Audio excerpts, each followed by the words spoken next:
Family ಜೊತೆ ನಿಂತಿದ್ರೆ ಯಾವಾಗ ಅಷ್ಟೇ ಅದು ಬಿಫೋರ್ ಅಷ್ಟೇ ಫಾದರ್ ಅವ್ರು ಯಾವಾಗಲೂ ಅವರ ಕೃಷ್ಣ ಮೇಲೆ ಒಂದು ಸಪ್ರೇಟ್ ರೆಸ್ಪೆಕ್ಟ್ ಇರೋದು.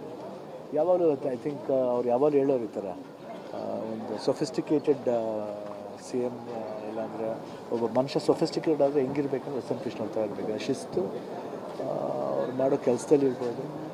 ಆಮೇಲೆ ಎಸ್ಪೆಷಲಿ ಈ ಕಿಲಿಂಗ್ ವೀರಪ್ಪನ ಟೈಮ್ನಲ್ಲಿ ನಮ್ಮ ಫ್ಯಾಮಿಲಿ ಜೊತೆ ಇದ್ದಿದ್ದು ಯಾವತ್ತೂ ನಾವು ಮರೆಯಲ್ಲ.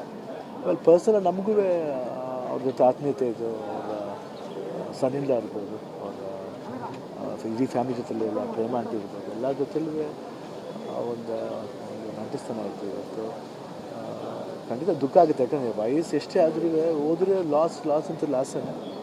ಯಾಕಂದರೆ ಇವ್ರು ಹೇಳ್ಬೋದು 92 ಇಯರ್ಸ್ ಆಗಿದೆ, ಬಟ್ ಆದ್ರೂ ಅವ್ರ ಲೈಫ್ ಫುಲ್ಫಿಲ್ ಆಗಿದ್ರೂ ಒಂದು ಮನಸ್ಸಲ್ಲಿ ಒಂದು ಕಷ್ಟ ಅನ್ನೋದು ಇದ್ದೇ ಇರುತ್ತೆ ಎಲ್ಲರಿಗೂ ಒಂದು ಲಾಸ್ ಮಾಡೋಕ್ಕೆ. ಸೊ ದೇವರು ಶಕ್ತಿ ಕೊಡಲಿ, ಅವರ ಫ್ಯಾಮಿಲಿ ಜೊತೆ ನಾವು ಇರ್ತೀವಿ ಅಂತ ಹೇಳಕ್ಕೆ ಇಷ್ಟಪಡ್ತೀನಿ.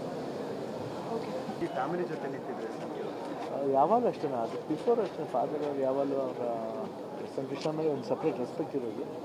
ಯಾವಾಗಲೂ ಐ ಥಿಂಕ್ ಅವ್ರು ಯಾವಾಗಲೂ ಹೇಳೋರು ಈ ಥರ ಒಂದು ಸೊಫಿಸ್ಟಿಕೇಟೆಡ್ ಸಿ ಎಮ್, ಇಲ್ಲಾಂದರೆ ಒಬ್ಬ ಮನುಷ್ಯ ಸೊಫಿಸ್ಟಿಕೇಟೆಡ್ ಆದರೆ ಹೆಂಗಿರ್ಬೇಕಂದ್ರೆ ಕೃಷ್ಣ ಅಂತ ಇರಬೇಕು. ಶಿಸ್ತು ಅವ್ರು ಮಾಡೋ ಕೆಲಸದಲ್ಲಿ ಇರ್ಬೋದು. ಆಮೇಲೆ ಎಸ್ಪೆಷಲಿ ಈ ಕಿಲಿಂಗ್ ವೀರಪ್ಪನ ಟೈಮ್ನಲ್ಲಿ ನಮ್ಮ ಫ್ಯಾಮಿಲಿ ಜೊತೆ ಇದ್ದಿದ್ದು ಯಾವತ್ತೂ ನಾವು ಮರೆಯಲ್ಲ. ಆಮೇಲೆ ಪರ್ಸನಲ್ ನಮಗೂ ಅವ್ರ ಜೊತೆ ಆತ್ಮೀಯತೆ ಇದು, ಅವರ ಸನ್ನಿಂದ ಇರ್ಬೋದು, ಅವರ ಇಡೀ ಫ್ಯಾಮಿಲಿ ಜೊತೆಲಿ ಎಲ್ಲ ಪ್ರೇಮ ಅಂತ ಇರ್ಬೋದು, ಎಲ್ಲ ಜೊತೆಲೂ ಒಂದು ನಂಟಿಸ್ತಾನೆ ಇರ್ತೀವಿ. ಇವತ್ತು ಖಂಡಿತ ದುಃಖ ಆಗುತ್ತೆ, ಯಾಕಂದರೆ ವಯಸ್ಸು ಎಷ್ಟೇ ಆದ್ರೂ ಹೋದ್ರೆ ಲಾಸ್ ಅಂತ ಲಾಸೇ.